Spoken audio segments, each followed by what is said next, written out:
In this video, we're going to go through the stop order offset function and talk about how it works, what you can do with it, and what you cannot do with it.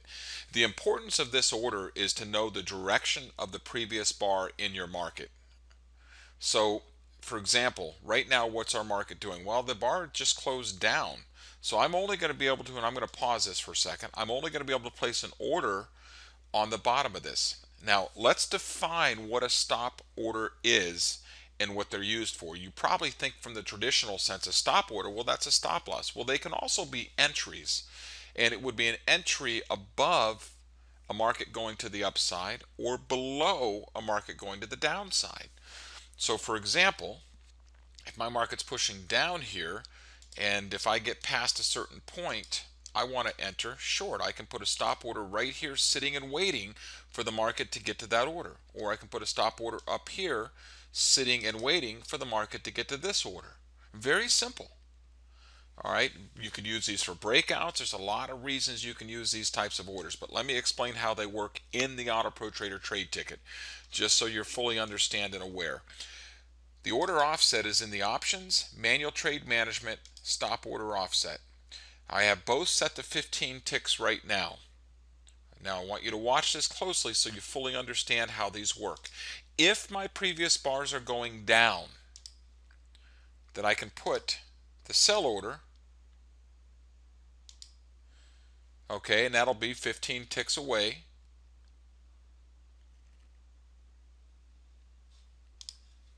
From where our prices were, which at that point were right down here at about 62. Now, that works fine, but if my bars are going in the wrong direction and I want to put a buy in, notice how high this order is. It is not 15 ticks away.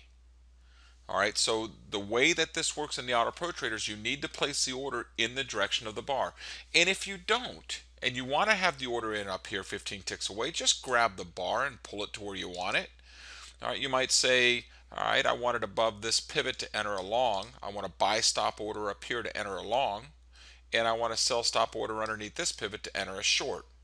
So you can use those offset orders, say for example, the 15 and 15, or you can make it 20 and 20, whatever you want, to get the flags on the chart, which then you can manually pull them to where you want them.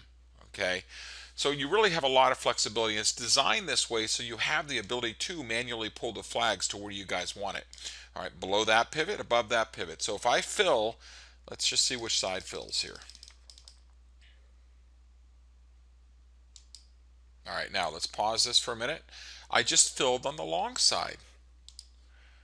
Okay, I just filled. Now here's my stop loss orders down here, and I want to be clear. I've got that stop loss order in. All right, let's go to my options, manual trade management, stops. Look at my initial stop loss. It's 100 ticks in here. That's why it's way down at 75.83. I've got it 100 ticks down.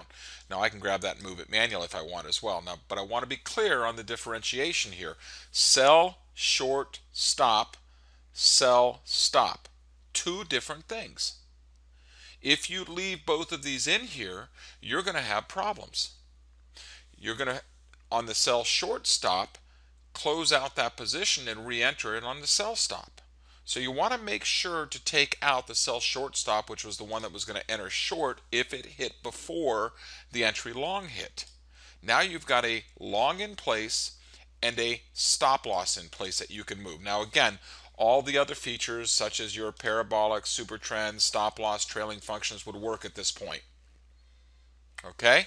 But that's how you use the stop order offset. It's really nice to have the ability to put those flags on there and move those order entries where you want them if the market breaks out of certain areas. Great for breakout trading.